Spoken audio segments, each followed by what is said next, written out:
అతర్ అతర్ అందరికి హ్యాపీ ఉగాది చెప్పు.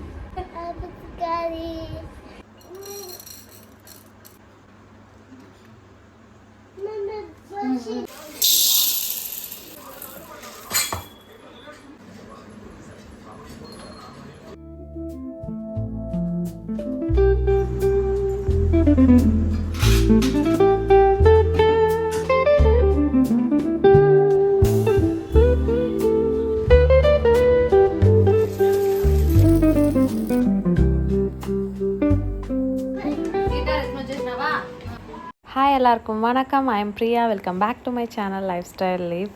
இந்த வீடியோ வந்து எப்போ ஷூட் பண்ணது பார்த்திங்கன்னா தெலுங்கு நியூ இயருக்கும் Telugu new year before day நான் என்னென்னலாம் பிஃபோர் டே ப்ரிப்ரேஷன் பண்ணியிருக்கேன் அப்படின்றதையும் ஷேர் பண்ணியிருக்கேன். தெலுங்கு நியூ இயர் அன்றைக்கி நாங்கள் என்னென்னலாம் செய்வோன்றதையும் ஷேர் பண்ணியிருக்கேன்.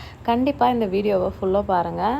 வீட்டில் சாமி கும்பிட்றோனாலே நிறைய வேலை இருக்கும். அதை கொஞ்சம் கொஞ்சமாக பிஃபோர் டேவே பண்ணி வச்சிடலாம் அப்படின்னு சொல்லிட்டு தான் ஃபஸ்ட்டு காலையில் போலிக்கு அந்த ஸ்டஃபிங் ரெடி பண்ணிடலான்னு தேவையான அளவு கடலைப்பருப்பை வந்து நான் ஒரு கிண்ணத்தில் கொட்டி அதை ஊற வச்சுட்டேன். அதுக்கப்புறமா அடுத்த வேலையை பார்க்கலான்னு சொல்லிட்டு ஃபஸ்ட்டு இந்த வேலையை முடிச்சிட்டேன். ஆஃப்டர்நூன் சாப்பிட்டு முடித்ததுக்கப்புறம் தான் இந்த வேலையவே ஸ்டார்ட் பண்ணுறதுக்கு ஆரம்பித்தேன். கடலைப்பருப்பு ஒரு 2 hours நான் ஊறட்டோன்னு சொல்லிட்டு அதை ஊற போட்டுட்டு அதுக்கப்புறம் நெக்ஸ்ட்டு வேலைன்னு பார்த்தீங்கன்னா இந்த பூஜா ரூம் தான். இந்த பூஜா ரூமை க்ளீன் பண்ணி கிட்டத்தட்ட 2 months மேலே ஆயிருக்கும். ட்ராவலிங் பண்ணுறதால ஃபுல்லும் டீப் க்ளீனே பண்ணலை. ஆக்சுவலாக ஃபுல்லும் ஃபோட்டோவெல்லாம் எடுத்து தொடச்சி அதுக்கு மஞ்சள் குங்குமம்லாம் வச்சு அது பண்ணியே வந்து 2 months கிட்ட ஆகிடுச்சு. சரி ஃபஸ்ட்டு நம்மளுக்கு பெரிய வேலைன்னு இருக்கிறது அதுதான், அதை ஃபஸ்ட்டு க்ளீன் பண்ணிடலான்னு இப்போ பூஜா ரூமுக்கு தான் வந்துட்டேன். நான் வந்து நிறைய சாமி ஃபோட்டோலாம் வச்சுட்டு இல்லை, கொஞ்சமான சாமி ஃபோட்டோஸ் தான் இருக்கும். என்னோடய பூஜா ரூமும் ரொம்ப சின்னது, அதனால் அதில் எவ்வளோ வைக்க முடியுமோ அவ்வளோதான் நான் மெயின்டைன் பண்ணிகிட்ருக்கேன். ஃபஸ்ட்டு சாமி ஃபோட்டோஸ்லாம் எடுத்து தனியாக எடுத்து ஒரு கிளாத்தில் எடுத்து வச்சுட்டேன். அதுக்கப்புறமா விளக்கு எல்லாத்தையுமே எடுத்து துலக்கிறதுக்காக கிச்சனில் சிங்க் கிட்ட வச்சுட்டேன். இருக்கிற இந்த 4 ஃபோட்டோஸையுமே ஒரு காட்டன் துணி எடுத்து அதை நல்லா தொடச்சி எடுத்து வச்சுட்டேன்.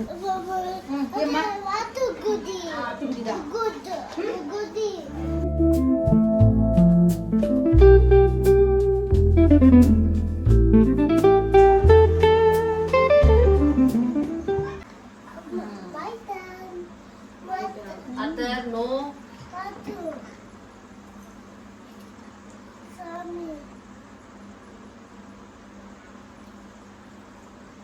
Tosi. நெத்தில பிடினாவா அந்த நான் சாமி படத்துக்கெலாம் மஞ்சள் குங்குமம் வைக்கிறேன்னு சொல்லிவிட்டு அத்தர்வும் நானும் வைப்பேன் அப்படின்னு சொல்லி அடம் பண்ணி இது என்னோட டர்ன், நீ வச்சுட்டல ஃபர்ஸ்ட் டைம் நானும் வைப்பேன் அப்படின்னு சொல்லிவிட்டு அவனும் எடுத்து வச்சான். இப்போல்லாம் எந்த வேலை பார்க்குறதா இருந்தாலும் ஃபஸ்ட்டு நம்ம பண்ணோன்னா அந்த வேலையை பார்த்துட்டு இப்போ அவரும் பண்ணுறாரு. அப்போ தான் வந்து அவருக்கு ஒரு சாட்டிஸ்ஃபேக்ஷன் ஆன மாதிரி. இங்கே பாருங்களேன், நான் ஒன்று நோட்டீஸ் பண்ணேன். இதுதான் நான் ஃபர்ஸ்ட் டைம் நான் இந்த மாதிரி பார்க்குறது. கோழி பாருங்கள் எப்படி அப்படியே உட்காந்துக்கிட்டு இப்படியே தூங்கிட்டு இருக்கு. நான் ஃபஸ்ட் டைம் பார்க்கும்போது என்னடா இது பண்ணிகிட்ருக்கு அப்படின்னு சொல்லி பார்த்தேன். அதுக்கப்புறமா தான் தெரியுது அது நல்லா தூங்கிட்டு இருக்குன்னு. அதுக்கப்புறம் எடுத்து தலையை எடுத்து பார்த்தது, சரி இது உயிரோட தான் இருக்குது அப்படின்னு நினச்சேன்.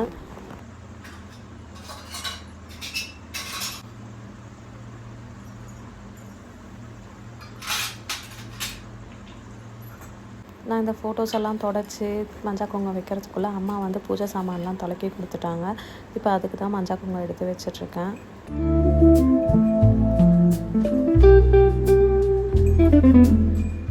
என்கிட்ட நிறைய குட்டி குட்டி சாமி சிலைங்க தான் இருக்குது. இந்த மாதிரி லக்ஷ்மி, பிள்ளையார், சரஸ்வதி சேர்ந்தது ஒரு சிலை, அதுக்கப்புறம் பெருமாளும் தாயாரும் சேர்ந்தது ஒரு சிலை, அந்த மாதிரி தான் வச்சிட்ருக்கேன் நான். எல்லாமே ரொம்ப மினிமலாக தான் இருக்கும். இந்த குட்டி கிருஷ்ண சிலை வந்து என்னோடய பேபி ஷவருக்கு நாங்கள் ரிட்டன் கிஃப்டாக கொடுத்தது. நானும் இந்த அழகான குட்டி கிருஷ்ணரை என்னோடய பூஜை ரூமில் வச்சுருக்கேன். நான் ஒரு வேலை பார்த்தா அவர் ஒரு தனியாக ஒரு வேலை பார்த்துட்ருப்பாரு. நம்ம இப்படி அப்படியே இன்ட்ரெஸ்டிங்காக நம்ம வேலையில் இறங்கிட்டோன்னா அவருக்கு அவ்வளோதான் ஜாலி. அவர் எது வேணாலும் பண்ணிகிட்ருப்பாரு. நான் இப்படி இங்கே விளக்குக்கு மஞ்சள் குங்குமம் வைக்கிறேன்னு சொல்லிவிட்டு அங்கே பெருமாள் தாயார் சிலைக்கு எடுத்து அவர் மஞ்சள் குங்குமம் வச்சுட்ருக்காரு ஒரு பக்கம் சைடில். இந்த மாதிரி தான் ஏதாச்சும் ஒன்று பண்ணிக்கிட்டு இருப்பான்.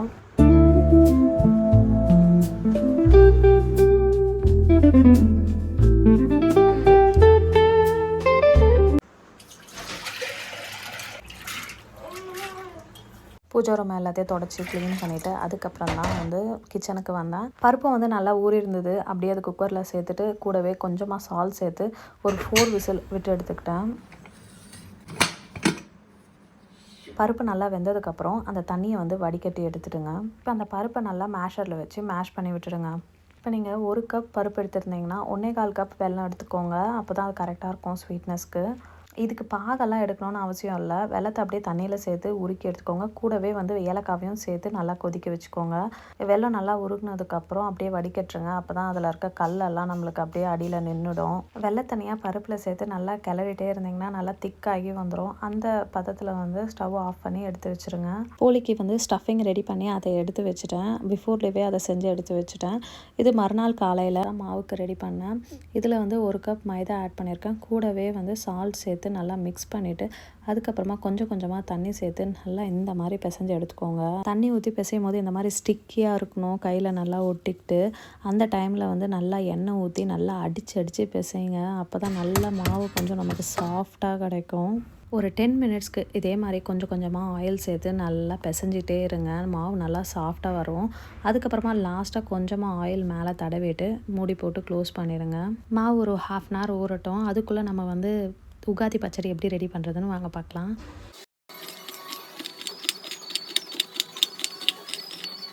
இது செய்ய என்னென்ன பொருள்லாம் தேவைன்னு ஃபஸ்ட்டு சொல்லிடுறேன். கொஞ்சமாக வெல்லம், மிளகாத்தூள், உப்பு, மாங்காய், கொஞ்சமாக புளி தண்ணி, அதுக்கப்புறமா வேப்பம்பூ. அவ்வளோதான்.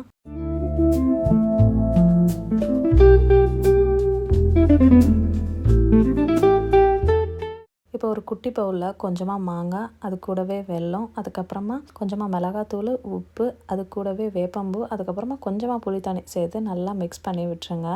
அவ்வளோதான், நம்மளுடைய உகாதி பச்சடி ரெடி ஆயிடுச்சு. அன்றைக்கி இதெல்லாம் செஞ்சு சாமி கும்பிடவே ரொம்ப லேட் ஆகிடுச்சு. 1:30க்கு மேலே தான் வந்து சாமியே கும்பிட்டோம். பூவெல்லாம் எடுத்து அரேஞ்ச் பண்ணிடலான்னு சொல்லிட்டு எல்லா படத்துக்கும் விளக்குக்கெல்லாம் பூ எடுத்து வச்சுட்ருந்தேன். எனக்கு சின்ன வயசுலேருந்து தெரிஞ்சதுலேருந்தே எங்கள் அம்மா எப்போவுமே உகாதிக்கு இந்த மாதிரி தான் பண்ணுவாங்க. ஒரு பிளேட்டில் வந்து பழம், பூவு, ஒரு சாமி, அதுக்கப்புறம் கொஞ்சமாக காசு, அதுக்கப்புறம் ஒரு மிரர் வைப்பாங்க. உகாதி அன்றைக்கி காலையில் எழுந்து வந்து அதை பார்த்து நம்ம ப்ரே பண்ணிக்கணும். எப்பவும் போல் அதே மாதிரி தான் எங்களுக்கு அந்த உகாதி டே ஸ்டார்ட் ஆச்சு. நாங்களும் காலையில் எழுந்து வந்து ஒருத்தராக அதை வந்து பார்த்து ப்ரே பண்ணிக்கிட்டோம். இந்த இயரும் நல்லா இருக்கணும், ஹாப்பியாக இருக்கணும், ஹெல்த்தியாக இருக்கணும்னு சொல்லி ப்ரே பண்ணிக்கிட்டு தான் இந்த இயர் ஸ்டார்ட் ஆச்சு. எவ்ரி உகாதிக்கு இந்த மாதிரி பூக்கோலம் தான் போடுவேன் நான். அதே மாதிரி அன்றைக்கி என்கிட்ட இருந்த பூ வந்து ரோஸும் சாமந்தியும் தான். அதை வச்சு சின்னதாக ஒரு பூக்கோலம் போட்டு விட்டேன். நடுவில் கேப் விட்டுருக்கேன், அதில் வந்து விளக்கேற்றணும்னு சொல்லிட்டு. அதே மாதிரி உள்ளேயும் பூஜா ரூம் கிட்ட கொஞ்சம் சின்னதாக வந்து அதே மாதிரி பூக்கோலம் போட்டு விட்டுட்டேன். ஒரு 2 சர்க்கிள் தான் போட்டேன். வெளியே வாசலில் கொஞ்சம் பெருசாகவும் உள்ளே கொஞ்சம் சின்னதாகவும் போட்டு விட்டுட்டேன். இந்த பூக்கோலம் போடும்போது கூட வந்து பூவெல்லாம் எடுத்து அவனும் ஒரு சைடு வச்சுட்டு அதுக்கப்புறம் தான் போய் எங்கள் அம்மா கூட திருப்தியாக விளையாட ஆரம்பித்தான். இல்லைனா விளையாடியே இருக்க மாட்டான், என்னையே வந்து டிஸ்டர்ப் பண்ணிகிட்ருப்பான். சரிப்பா நீ ஏதோ ஒன்று வச்சுட்டு போன்னு சொல்லி ஃபஸ்ட்டு ஏதோ ஒன்று வச்சு விட்டுட்டான். அதுக்கப்புறம் தான் போய் விளையாடினான். விளக்குக்கு அந்த பக்கமும் இந்த பக்கமும் சாமந்தி வச்சுட்டு நடுவில் ரெட் ரோஸ் வச்சா நல்லாயிருக்கும் பார்க்கன்னு சொல்லிட்டு அந்த மாதிரி வச்சேன்.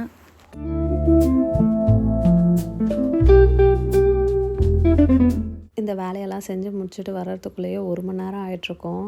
மாவு வந்து 1/2 அன் ஹவரில் ஒரு 1.5 மணி நேரம் கூட ஊறி இருக்கும். இதை பிசைஞ்சிருந்த மாவில் இருந்து ஒரு குட்டியாக ஒரு 5 பால் எடுத்து உருட்டி வச்சுக்கிட்டேன். கொஞ்சம் சாமி கும்பிட்ற அளவுக்கு ஒரு 5 செஞ்சுக்கலாம், அதுக்கப்புறமா வந்து நம்ம செஞ்சு சாப்பிட்டுக்கலான்னு சொல்லிட்டு சாமி கும்பிட்றதுக்காக அந்த வரைக்கும் ரெடி பண்ணிகிட்டு இருந்தேன்.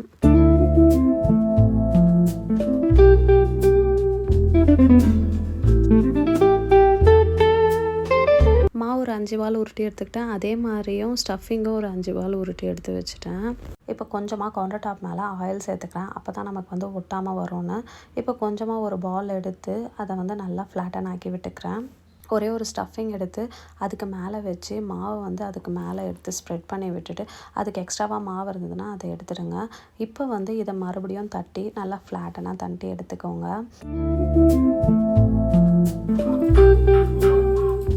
இப்போ பேனில் கொஞ்சமாக ஆயில் சேர்த்துட்டு இப்போ நம்ம தட்டி வச்சுருக்கோம்ல அந்த போலியை அப்படியே எடுத்து பேனில் சேர்த்துக்கோங்க. இப்போ 2 பக்கமும் நல்லா குக் பண்ணி எடுத்திங்கன்னா நம்மளுடைய போலி ரெடி. செம்ம சாஃப்டாக இருக்கும். இந்த மாதிரி மெத்தடில் வந்து ட்ரை பண்ணி பாருங்கள். అందరికీ హ్యాపీ ఉగాది చెప్పు.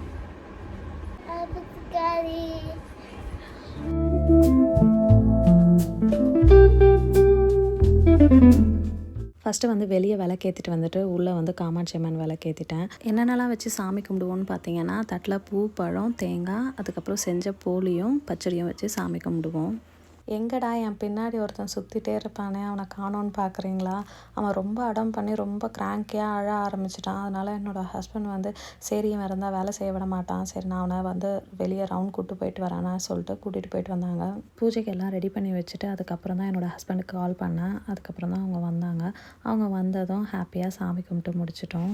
ஃபஸ்ட்டு எல்லாருக்கும் பச்சடி கொடுத்துட்டு அதுக்கப்புறம் போலி சாப்பிட்டோம். ஆஃப்டர்நூன் லன்ச் சாப்பிட்டு ஒரு 2 hours ரெஸ்ட் எடுத்திருப்போம், அவ்வளோதான். அதுக்கப்புறமா வந்து கோவிலுக்கு போகலான்னு சொல்லி கிளம்பிட்டோம். நாங்கள் ஒரு அம்மன் கோவிலுக்கு தான் போயிட்டுருக்கோம். எங்கள் வீட்டில் இருந்து டெம்பிள் வந்து கொஞ்சம் தூரம். நாங்கள் கேப் தான் வந்து புக் பண்ணியிருந்தோம். சார்ஜ் வந்து 300 rupees ஆச்சு. இன்றைக்கி உகாதி வேறு, கோவில் வந்து கூட்டமாக இருக்கும்னு சொல்லிட்டு நாங்கள் கொஞ்சம் சீக்கிரமாகவே கிளம்பிட்டோம். ஒரு 4:30க்கெலாம் வந்துட்டு கேப் புக் பண்ணிவிட்டு கிளம்புனோம். அப்போ அத்தர் தூங்கிட்டு இருந்தான். சரி அவனை டிஸ்டர்ப் பண்ணாமல் கூட்டிகிட்டு போகணுன்னு பார்த்தா, ஆனால் எழுந்துட்டான். ஒரு சில டைம் எழுந்தால் கூட அப்படியே தட்டி படுக்க வச்சா படுத்துடுவான். ஆனால் அன்னைக்கு தூங்கவே இல்லை அவன்.